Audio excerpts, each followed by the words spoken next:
Hey friends, it's July 6th, and on today's podcast, I'll be going over a Gateway Pundit article.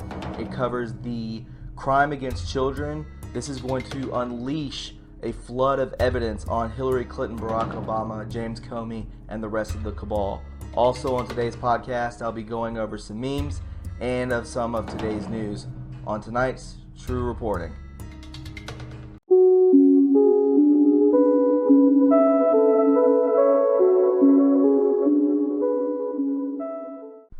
Hey friends, in front of me here I have an awesome Gateway Pundit article. It has a lot to do with the elite and how the dam is about to break, to just with a flow of evidence that's going to just ruin them. And it also ties in a lot to do with crimes against children. So let's go ahead and hop into it. This is True Reporting. So it says the reason Democrats are all behind Mueller witch hunt is likely hidden in the IG's Clinton email report, and it will make you sick. So we look here and we see the graph. We see Obama, Lynch, Comey, Sally Yates, Hillary, Andrew McCabe, Glenn Simpson, Bill Priestap, Peter Strzok, Lisa Page, Bruce, and Nellie Orr. For more than a year, the Democrat Party, and their corrupt MSM have all been behind the phony Trump-Russia collusion scandal. Their efforts to frame the current president are so extreme, corrupt, and criminal that one has to wonder, why would they go through all this to frame President Trump? This could be so devastating that liberals in politics and the media will do all they can to make up this bold, grandiose lie. And then it says, the answer may have been hidden in the recent IG's report on the FBI's action with Hillary's emails. The IG report released a month ago reported numerous crimes and corrupt actions taken by many individuals in the deep state, FBI, and DOJ. This was only written, I think this is from yesterday. These fiends reportedly did all they could to cover up Hillary's email crimes while setting up the current president on a phony, non-existent crime of Russian collusion. We now have more information that may be the reason for the extreme measures to take down the current president. So now they are finding more information. Let's look into that. Hidden on pages 293 and 294 in the IG report is a discussion of some material found on Anthony Weiner's laptop. The discussion is between EAD Randall Coleman and FBI Director James Comey on October 4th, 2016. Weiner was arrested for sexting a teenage girl, which led to his email devices being confiscated and thousands of emails uncovered. Weiner was also the husband of Hillary's campaign aide, Uma Abedin. Apparently, the emails were a problem for Obama's corrupt FBI and DOJ because they were suspected of including all kinds of information that would be damning to the Clintons, Obama, and the Democratic Party. So if you listen to my last podcast, might have been the time before, I discussed about the Awan brother that got picked up on bank fraud. And if you know, like Al Capone, he got picked up on tax evasion. It just takes one little thing. He got picked up for, I mean, this isn't very little, but, you know, sexting a 16-year-old girl, however old she is, she was definitely a minor. So it's just these little things that they can bring you back on the trial for, that they can keep a close eye on you, right? So this is just one more of those incidences. The following was noted in the IG report. Comey's Outlook calendar for October 4th contains an entry for morning briefs from 8:15 to 9 a.m. That is immediately followed by an entry for a meeting with EAD Coleman from 9 a.m. to 9:30. Coleman told us that he could not recall this briefing with Comey. Coleman stated that staying behind to brief Comey would be consistent with normal practice, but added that he did not recall this specific instance. Coleman told us that it would be unusual to have a one-on-one meeting with Comey and told us someone else would typically be present at these briefings, such as a DD or ADD. While not remembering this meeting, Coleman speculated that this may have been a one-on-one meeting with Comey to discuss Coleman's upcoming retirement from the FBI in December 2016. Coleman told us that he regularly took notes in a journal, Coleman's notes from October 4th, containing in the following entry. Number 1, Anthony Weiner, SIC in the kill box. 2, unrelated. 3, Weiner, sick. Texting 15-year-old sexually explicit. 926, federal SW, iPhone, iPad, laptop. Initial analysis of laptop. Thousands of emails, Hillary Clinton and Foundation. Crime against children. Here we go. We asked Coleman about these notes, and he told us that given their placement in his notebook, the notes would most likely represent information he was briefed on first thing in the morning by his subordinates in the Criminal Investigative Division. Coleman stated that he may have passed this information to other FBI executives after the morning briefing with the director, but he could not remember if that occurred here. Comey told us that he did not recall the briefing by Coleman reflecting in his calendar. We asked Comey if the briefing could have been the time in early October that he recalled being told about the connection between mid-year and the Weiner investigation. Comey stated, "It's possible. Possible that is what is knocking around in the back of my head, but I know the frailty of memory from having done a lot of this work. At least in my memory, it's much more of an informal than a meeting about it, but it's possible." We showed Coleman's notes from October 4th to Comey. Comey did not recall being briefed on the information contained in the notes. When asked about Coleman, Comey said he thought very highly of him and described him as a straight shooter. And we all know Comey's just a bald-faced liar. We asked Comey if this information was something that he likely would have put out of his mind after being informed of it in early October. Comey responded, "I don't think so unless the way it was passed to me was with some you don't need to know anything. We're running it down or something that pushed it down on my priority list." When asked if he recalled this meeting between Coleman and Comey, Rybicki stated that he did not. Bowditch told us that it is possible that he would have been at this meeting between Comey and Coleman, but he had no recollection of it. McCabe continued to be on travel and was not in Washington, D.C. on October 4th. It is absolutely inconceivable that anyone, let alone leaders in the FBI and DOJ, could forget a discussion related to crimes against children. The odds of this are none to zero. As the report states, the EAD Coleman and the FBI Director Comey seldom, if ever, met one-on-one. So the fact that they would both forget this is not realistic. It is absolutely shocking and disgusting that these men would forget about disgusting crimes against children. Is this what the Dems and the MSM are afraid of? Is there some real seedy, disgusting, and criminal material on Weiner's email that would lead Hillary Clinton, Obama, and all liberals to frantically cling to a fake story about Trump and Russia? There has to be some major reason other than just losing the election to go to the lengths the liberals have gone to remove Trump from his presidency. Their crimes against children may be the story. The Dems were willing to do anything to stop from reaching the public. They really may be that sick. So, folks, just know that they have everything. They have the server. This is going to happen in 2018. So buckle up because it's going to be amazing. I wanted to show you some stuff. Some of this may be a little older, but a lot of it is new. Especially some memes and some stuff that I found on 4chan. So this is from the 1st, so about 5 days ago. It says, "For those on this board who have followed Q since the October of last year, you probably kept it private for a good while as you sorted out the meaning of it all.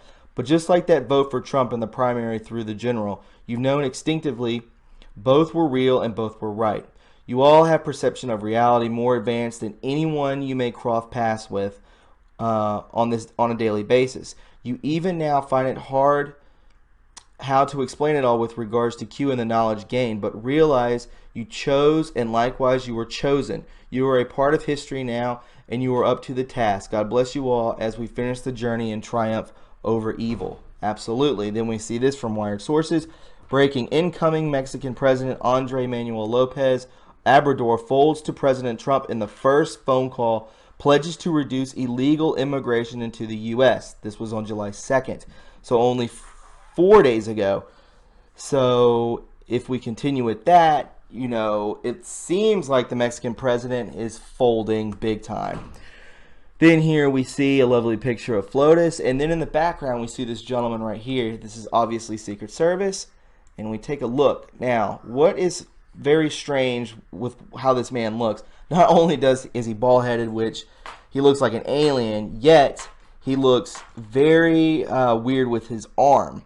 Now just check out, okay, see, we see the arm right here, and let's go down a little bit. Look at this, look at his hand. This is obviously a prosthetic arm, hand, so, you know, I have a lot of suspicion, I have a lot of theories about the Secret Service and who is guarding these people, the elite of the elite. I have a speculation about it. I'm not going to get into it. But I took pictures when I was at the rally in South Carolina, and there was a gentleman there. I did not show it to you guys, but there was a guy there that was Secret Service that looked weirder than this person. And, you know, are they who we think they are? I'm just going to leave it at that. But his prosthetic arm, that is a prosthetic arm right here. Hand, rather. Lord knows why, you know. So we'll continue. Right here, this is from an anonymous, and this is from the first also. Let me zoom in for you real quick like. Alright, we look here. Is 470 lawyers enough to handle 5,000 sealed documents per month? At first glance, that seems to be 10 to 11 per person, so maybe. But when you consider what goes into a document, maybe not. Search warrants need to show possible cause based on factual evidence collected according to law and showing an unbroken chain of custody.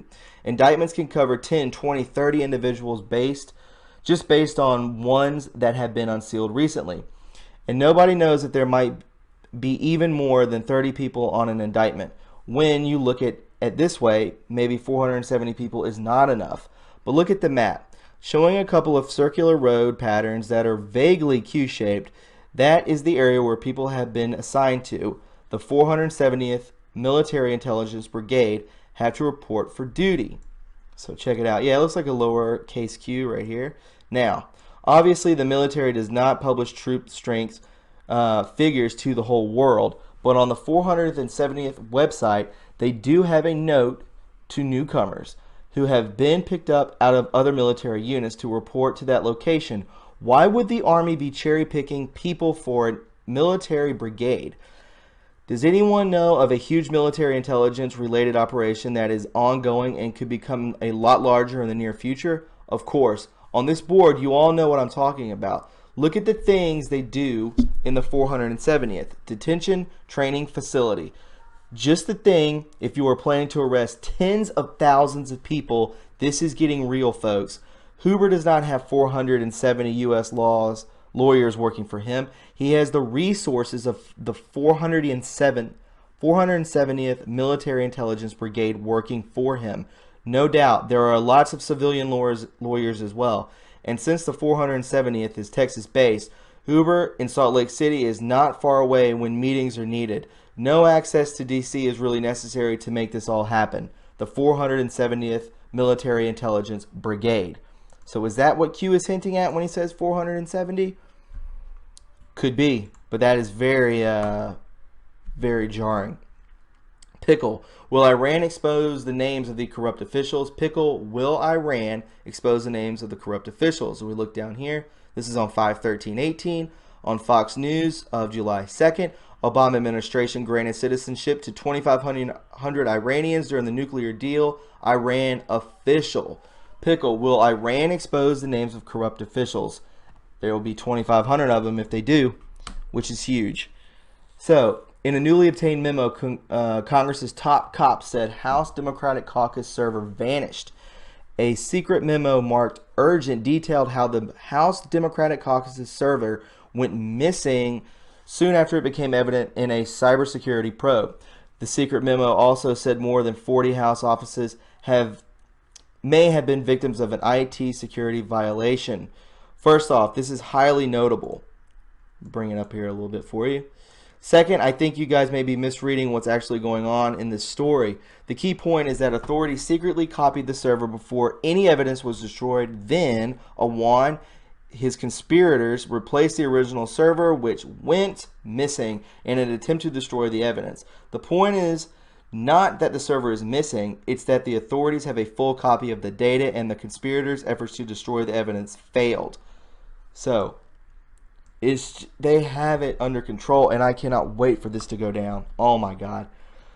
So this is basically just harping on what I just read, and it is from the Daily Caller. So these are the most important parts. It says it details how the caucus server run by the caucus chairman, Representative Xavier Becerra, was secretly copied by authorities after the House Inspector General, IG, identified suspicious activity on it, but the Awan's physical access was not blocked. They, the Awans, deliberately turned over a fake server to falsify evidence One official close to the CHA alleged it was a breach. The data was completely out of the members' possession. Imran Awan pleads guilty to 1 count of bank fraud, world's best plea deal. Now, cannot be charged without any previous nonviolent crimes. I don't know about this meme right here, but it just seems like if they pick you up on something small, they can. There's no deals. Obviously, they're gonna go to prison for life. So, anyways, I found this to be kind of weird. Train derails in Kalamazoo, and a Mason is right on cue to give an interview. And we've seen Masons at these shootings. We've seen Masons at these false flags. Why are they the ones first on the scene? Why are they the ones being interviewed? And you're like, well, this guy doesn't look like a Mason. But if we zoom in on the bill of his hat, well, not bill, but the snapback, we see the Mason right here written. And he was first on the scene to be interviewed. Very strange, just one of those things that I found weird.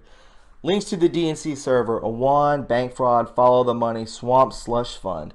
So Loop Capital, CEOs and BODs paying to play, slush fund, Hussein, $29 million in Singapore. We don't say his name, $19 million in Singapore. Why we don't say his name, HRC and BC, $15 million, Branco de Mexico, NP, $8 million of the Deutsche Bank USA. Follow the money, focus on the loudest voices in Washington, net worth, reconcile. So, the Awan brothers are definitely Muslim Brotherhood, and they're definitely tied to Debbie Wasserman Schultz. QAnon, do you not believe we are winning? POTUS asked Saudi Arabia to increase oil production. The tweet just broke to King Solomon. This was on June 30th. Just spoke to King Solomon of Saudi Arabia and explained to him that because of the turmoil and dysfunction in Iran and Venezuela, I'm asking that Saudi Arabia increases oil production maybe up to 2 million barrels to make up the difference. Price is too high. He has to agree. All right, so on July 2nd, you cannot order 2 million barrels like ordering a coffee. Trump criticized for asking Saudi Arabia to raise oil output. And July 3rd, Al Jazeera, Saudi agrees to U.S. requests to pump more oil. Kingdom is prepared to utilize its spare production capacity to deal with changes in the levels of supply and demand. Saudi Arabia is not what it was. Iran is not what it was. A lot of places are not what they were because they are taking over North Korea. We can add in there also. All right, then we go here. And this is from July 3rd. Holy shit, Anons. Notable. Q on June the 10th. Start the clock. A week to remember in the kill box. What clock? 5:13. Watch what happens. -30 inside the kill box. 4:27. What was completed and released today? Flynn, done in 30. 30 in the kill box. Expand Q. 30 days between June 10th and July 10th. July 10th, Flynn is back in court. Strzok publicly testifies, and it's the anniversary of Seth Rich's murder. The week of the summit wasn't the week to remember. It was the starting of the clock. The week to remember is 1 week from now. So 1 week from now would be this coming week, which would be the 9th. So, I think I have more for you guys because I've been doing a lot of research today. Let's do some more, right?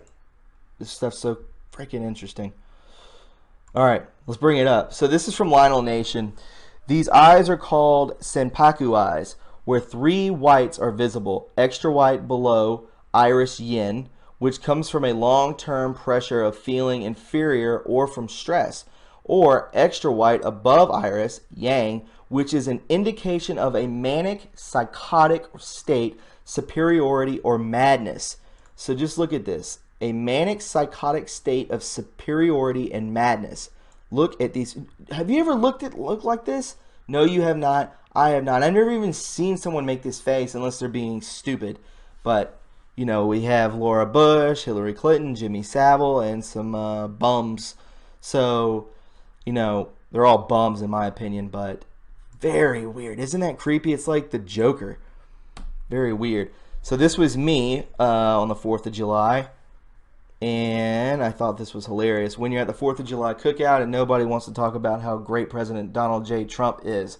absolutely true. I found that to be very funny. So check this out, guys. This is so weird.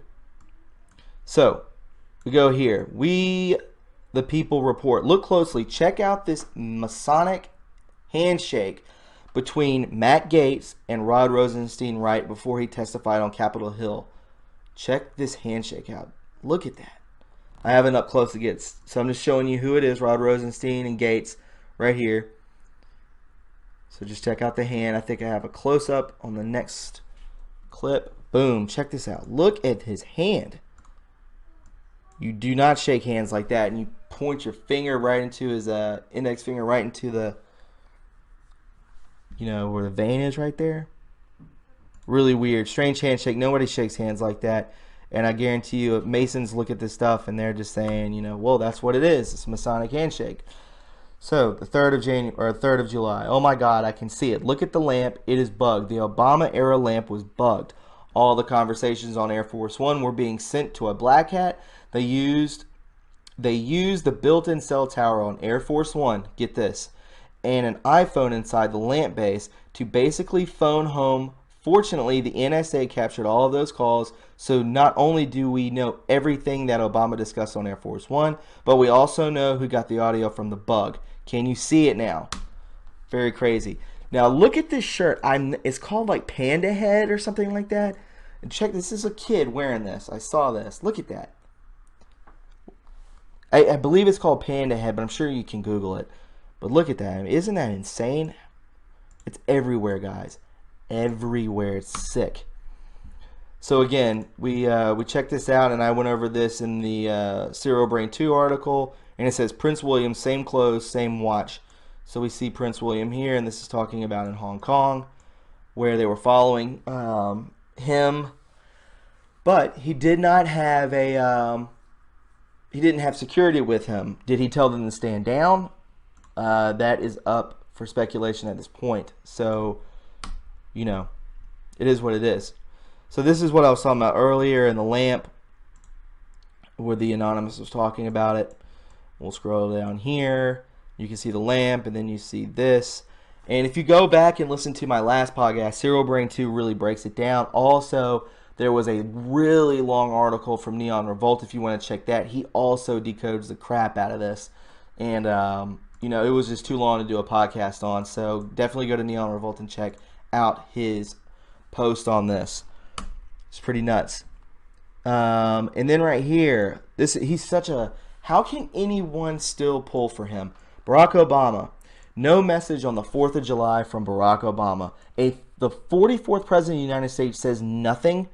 And I'm seeing, I swear to God, I'm seeing posts on Reddit and on some threads on 4chan that he was talked to. I'm not saying that he was arrested, but I'm saying that he was detained. And we've seen Bill Clinton, we've seen John McCain, we've seen Hillary Clinton wearing these ankle bracelets, these ankle monitors.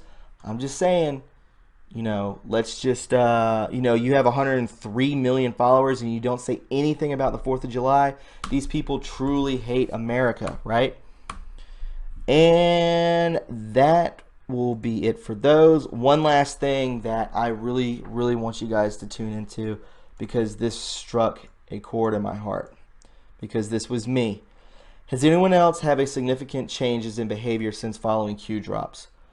For the longest time, I could proudly describe myself as a hedonistic adventurer. My life centered around beers with friends, video games, Netflix, porn, internet time sinks, and every big game, NFL, NBA, NCAA, etc.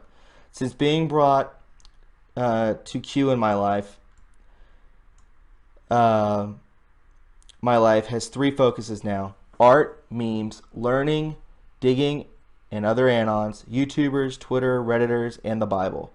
The learning part has always been a part of me, so it's not so out of my boundaries, but the art and the Bible were foreign to me before and something I would have never have dreamed of attaching myself to. But I love that both of them are in my life now. I feel like my previous life was built on a construct of the cabal and put into place, and I did it because it seemed so normal.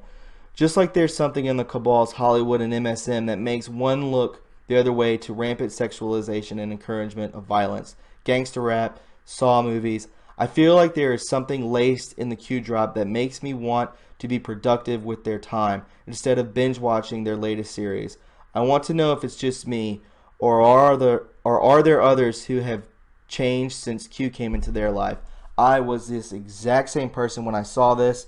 I do not watch movies anymore. I barely even go on Netflix, or I don't even go on Netflix. I think I've just watched older shows on Hulu, TV shows. I don't even watch movies anymore. You know, I'm a huge NFL fan, was a huge NFL fan, huge college football fan, and I just can't get into it. I find all this stuff is just made as a distraction.